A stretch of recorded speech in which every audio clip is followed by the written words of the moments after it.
अरे दोस्तों नमस्ते। मैं सुनाने जा रही हूँ काली बहू के घर अचार बनाने आई दुर्गा माँ की कहानी। गजरी एक काले रंग की लड़की थी जिसकी शादी सुरेश नाम के लड़के से कुछ दिन पहले ही हुई थी। एक दिन गजरी खाना बनाकर सबको परोसती है तो उसकी सास उससे कहती है, क्यों री काली बहू, अपनी माँ से कुछ सीख के नहीं आई क्या, जो रोटी के साथ नमक ही परोस दिया। माँ जी, घर में सब्जी बनाने के लिए कुछ भी नहीं है, आलू बचे हुए थे उसकी भी मैंने सुबह सब्जी बना ली। कैसे दिन आ गए हैं हमारे, जब से इस काली बहू ने घर में पेड़ लगाए हैं तब से हमारे घर में तो बरकत ही नहीं हो रही है। अब तो ऐसे दिन आ गए हैं कि रोटी के साथ हमें नमक खाना पड़ रहा है। गजरी के प्रति कुंती का क्रोध का कारण गजरी का काला रंग था। उसके काले रंग को लेकर वो कुंती रोज उसे कोसती रहती थी लेकिन वो दिल से बहुत साफ थी। वह रोज माँ दुर्गा की पूजा किया करती थी। गजरी का पति गांव में काम कर कर अपना घर का खर्चा चलाया करता था, लेकिन कुछ दिन से उसकी तबीयत ठीक नहीं थी, इसलिए वो काम पर नहीं जा पा रहा था। कुंती डॉक्टर से बोली, आखिर क्या हुआ है मेरे बेटे को। डॉक्टर बोला, लू में काम करने की वजह से इसे उल्टी, बुखार और दस्त लग गया है। आप इनके सिर पर ठंडे पानी की पट्टियां रखिए और साथ ही ये दवाई भी दे दीजिएगा। और हाँ, अभी इनके शरीर में बहुत कमजोरी है, इसलिए इनको 2 महीने तक घर पर ही रहना पड़ेगा, कोई काम नहीं करना होगा। यह बात सुनकर गजरी का मन बहुत ही उलझन में उलझ गया और बोली कि जब तक सुरेश जी ठीक नहीं हो जाते तब तक मुझे ही काम कर कर अपना घर का खर्चा चलाना होगा। मुझे जल्दी ही कुछ करना होगा, नहीं तो ये घर ताने दाने को मोहताज हो जाएगा। ऐसा सोचकर गजरी काम करने को लिए निकल गई। उन्होंने 50 घर पे दरवाजे बजाए लेकिन उसे फिर भी कोई काम नहीं मिला। अब तो बस ये एक आखिरी घर की ही उम्मीद है, ये सोचकर उसने उस घर पर भी दरवाजा खटखटाया। कुछ देर बाद उस घर में से एक मालकिन निकल कर आती है। मालकिन, मैं सुबह से काम ढूंढ रही हूँ, मैं एक गरीब परिवार से हूँ, लेकिन मुझे कोई भी काम देने के लिए तैयार नहीं है। मुझे काम की बहुत ज़रूरत है, प्लीज़ मुझे काम दे दीजिए।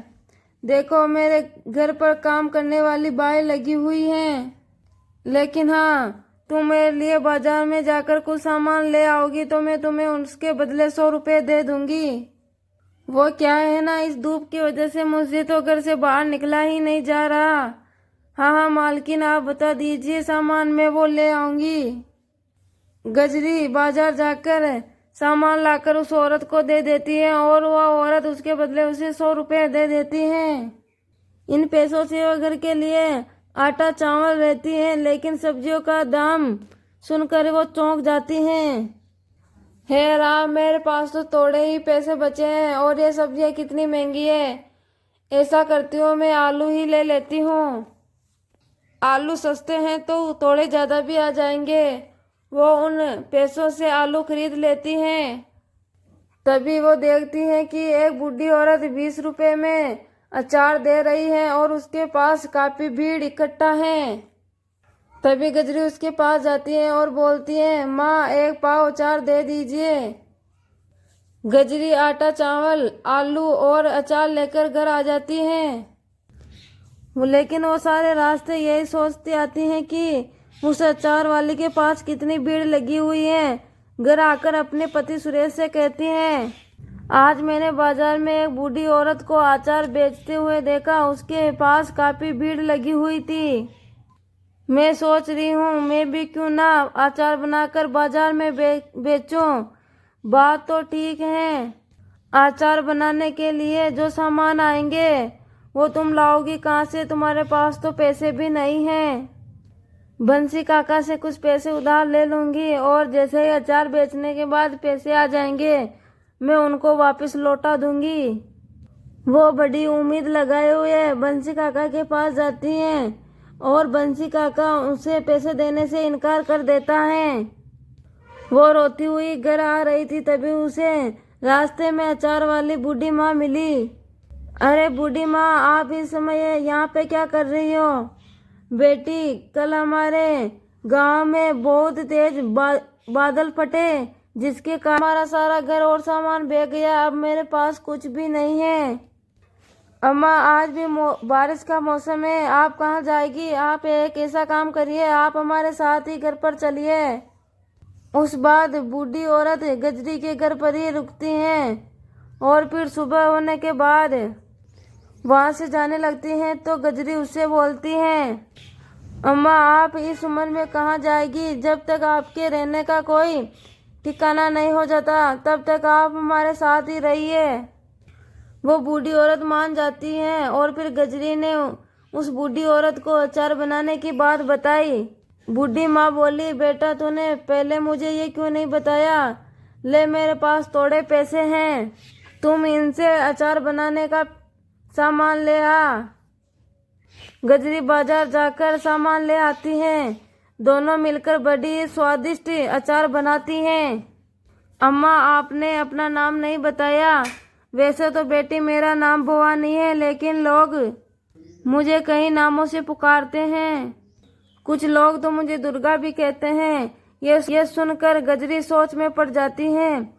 अगले दिन सुबह गजरी माता दुर्गा के सामने माथा टेक कर बूढ़ी औरत के साथ अचार बेचने चली जाती हैं। कुछ ही देर बाद में उनके पास बहुत भीड़ लग जाती है। मुझे अचार दे दो, मेरी बहू गर्भवती है, उसका बड़ा मन करता है अचार खाने को, और मुझे 3 किलो। कुछ ही देर में उनका सारा अचार बिक जाता है और कुछ ही दिनों में वो पूरे गांव में और पूरे बाजार में स्वादिष्ट अचार वाली के नाम से मशहूर हो जाती हैं। उसकी बहुत अच्छी कमाई होने लगती है।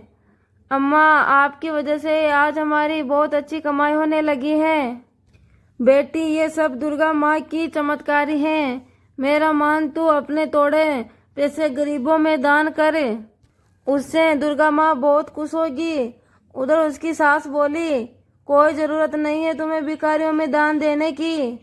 अरे पैसे क्या पेड़ पर उगते हैं? और तू वहाँ बुढ़िया, जल्दी से अपना बोरा बिस्तर बांध और यहाँ से निकल। अब हम तुम्हें रोटियां तोड़ने के लिए नहीं दे सकते। अगले दिन सुबह गजरी सोकर उठी तो उसने देखा कि बूढ़ी अम्मा घर पर नहीं है और वे आवाज लगाती है, अम्मा, अम्मा, कहाँ चली गई आप? और सोचती हैं कि शायद उनको अम्मा की बातों का बुरा लगा और वो यहाँ से चली गई। पिछले दिनों में उसका उस बूढ़ी औरत के साथ खूब लगाव हो गया था। अब बूढ़ी औरत के जाने के बाद वो काफी ही दुखी हो गई। अपनी सास के खिलाफ जाकर वो मंदिर में गरीब बंदों को दान देती है। कुंती यह देखकर दुर्गा माँ के मंदिर में ही डंडा लेकर उसकी पिटाई करने लग जाती है। 4 पैसे क्या कमाने लग गई, तेरा तो हुलिया ही बदल गया। अपनी सास की बात नहीं सुनती, अपनी सास की बातों का उल्लंघन कर रही हैं। ऐसे कह कहकर वो पीटती रहती हैं। कंजरी बोलती है, हे दुर्गा माँ, मुझे बचा लो। तभी दुर्गा माँ की मूर्ति में से वो बूढ़ी अम्मा बाहर निकल जाती हैं और दुर्गा माँ का रूप धारण कर लेती हैं और कुंती से बोलती हैं, कुंती देवी, तूने मेरी भगत को बहुत दुख दिया है। अब तुम्हारे पापों का घड़ा भर चुका है, अब तुम्हारा अंत तय है। कुंती बोलती है, माँ, मुझे माफ कर दो, मैं नहीं जानती थी कि वो बूढ़ी माँ आप हो। अब से मैं अपनी बहू को कभी नहीं सताऊंगी। हाँ माँ, अब मेरी सासू माँ को क्षमा कर दीजिए। गजरी, तुम्हारे कहने पर ही मैं इनको माफ कर रही हूँ। तुम्हारी भक्ति से मैं बहुत प्रसन्न हूँ बेटी। अब तुम इस अचार के व्यापार को मेरे नाम से चलाओ, देखना तुम्हारा कारोबार खूब फूलेगा फलेगा, तुम खूब तरक्की करोगी बेटी। इतना कहकर माँ दुर्गा अपना आशीर्वाद देकर अंतर्ध्यान हो जाती हैं। गजरी दुर्गा माँ के नाम से अचार बेचने लगती है। कुछ ही दिनों में उसकी खूब कमाई होने लगती है और वो खुद की अपनी एक बड़ी सी दुकान खोल लेती हैं, जिससे उसकी अब खूब कमाई होती है। साथ ही सुरेश भी बिल्कुल ठीक हो चुका था। अब वो भी गजरी के साथ मिलकर अचार की दुकान चलाने लगा और वो कुंती भी अब अपनी बहू के साथ अच्छे से पेश आती है। दुर्गा माँ का आशीर्वाद अब उनके ऊपर खूब बन जाता है। दुर्गा माँ के आशीर्वाद से कजरी का जीवन ही बदल जाता है। दोस्तों बस इतना ही। आशा करती हूँ कि आपको ये वीडियो पसंद आएगी। वीडियो पूरा देखने के लिए धन्यवाद।